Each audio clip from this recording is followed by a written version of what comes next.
Picture a place that people call home, a place with its own families, its own language, and its own way of life. Now, imagine for centuries, far more powerful countries keep arguing over who owns it, trading it back and forth like a ball in a game of ping pong.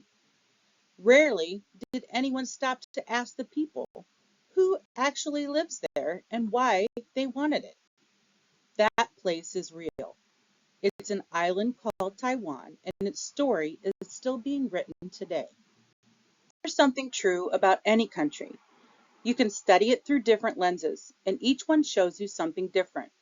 You could look at Taiwan through its money and trade, which is an economic lens. Or you could look at it through its art, food, and language. That's a cultural lens. Today we're picking up the political lens.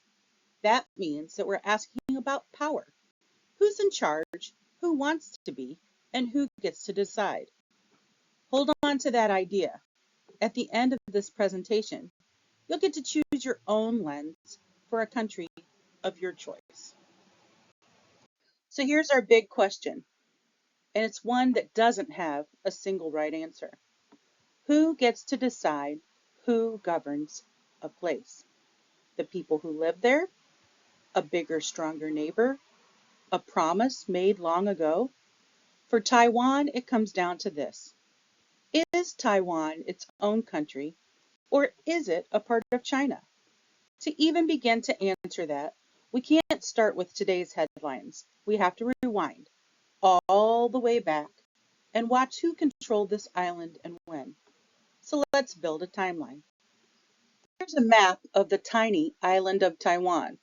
It's sitting across from the mainland China, and it's divided by a small strait that's named the Taiwan Strait. For most of its history, Taiwan was not in charge of itself. For centuries, it was ruled by outside powers, first by China and later by Japan, which governed the island as a colony until the end of World War II in 1945. So before our story even begins, the people of Taiwan were already used to being governed by someone far away. Japan lost World War II in 1945. Taiwan changed hands again.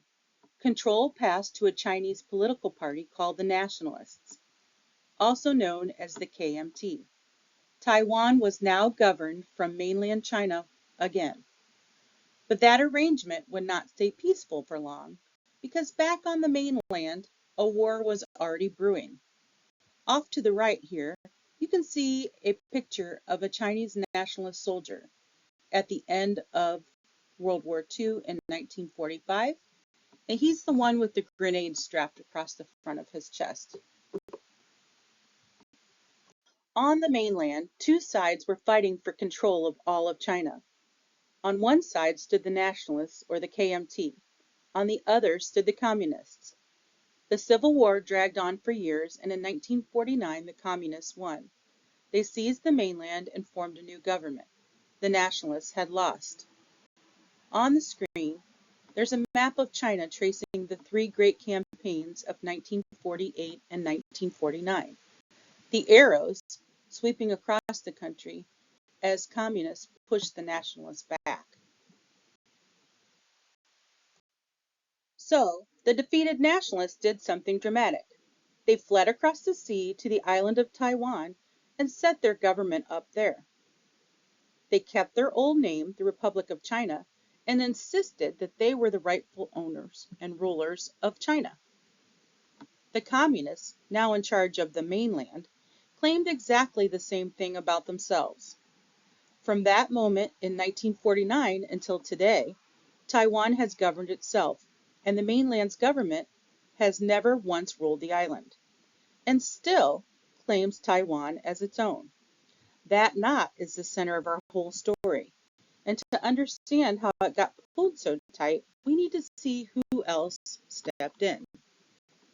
After 1949, the world was left with a strange situation. Two governments, each calling itself the real China. On the island sat the Republic of China, which is Taiwan. On the mainland sat the People's Republic of China. To understand their dispute, you need one key word: Sovereignty. Sovereignty is the recognized right to rule a place, not just the power to control it, but the right accepted by others to be its government. This is exactly what the two sides could not agree on.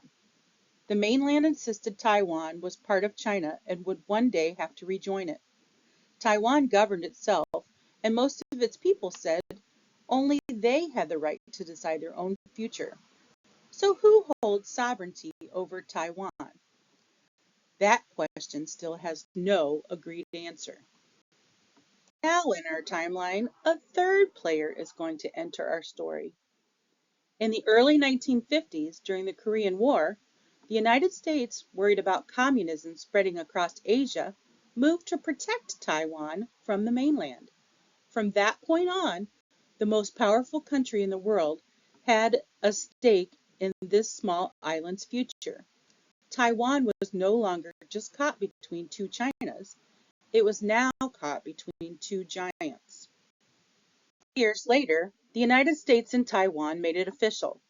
They signed a mutual defense treaty, which is a written promise that America would help defend the island if it were attacked. The treaty was signed in 1954 and took effect the next year. For Taiwan, it was protection.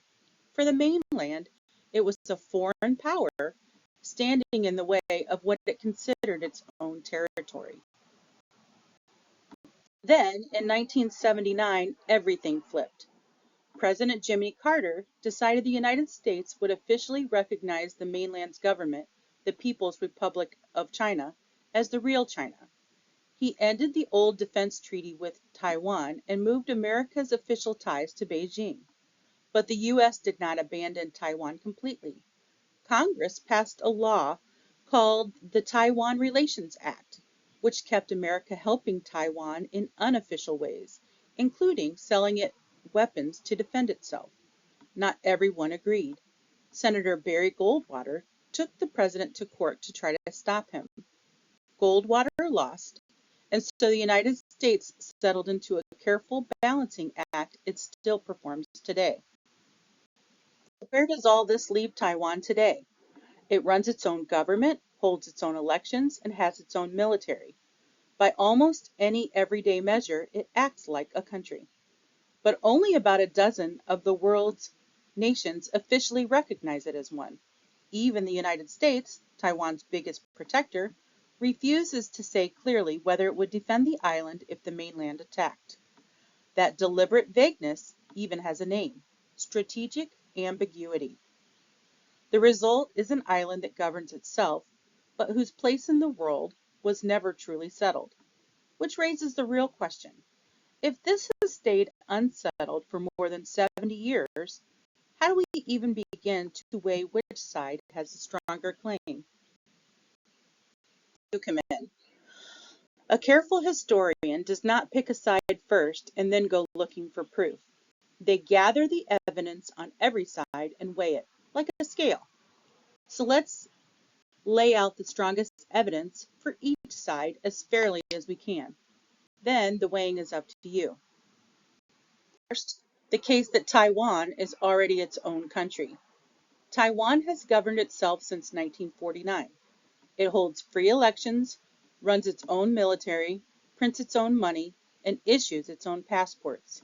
It's a working democracy, and in survey after survey, most of its people identify as Taiwanese. They say they should decide their own future. By nearly every everyday measure, Taiwan behaves like an independent nation. Off to the right, this photo shows a Taiwanese election rally from 2015. This event was a crowd out for the campaign, and it shows democracy in full swing. This photo shows a skyline of Beijing at sunset, the towers of the mainland China's capital. Now, this is the other side, and it's a case for the mainland's claim. For most of history, Taiwan was tied to China, and even Taiwan's own government once claimed to rule all of China. Today, the mainland argues that there is only one China and that Taiwan is part of it. It's a position called the One China Principle, and much of the world goes along with it, at least on paper. Only about a dozen countries officially recognize Taiwan as a separate nation. It's not a full member of the United Nations. And here's what makes it more than just a history lesson. The dispute is still alive, and it can turn tense fast, again and again when Taiwan asserts itself, or when powerful friends like the United States show their support, the mainland answers with a show of military force.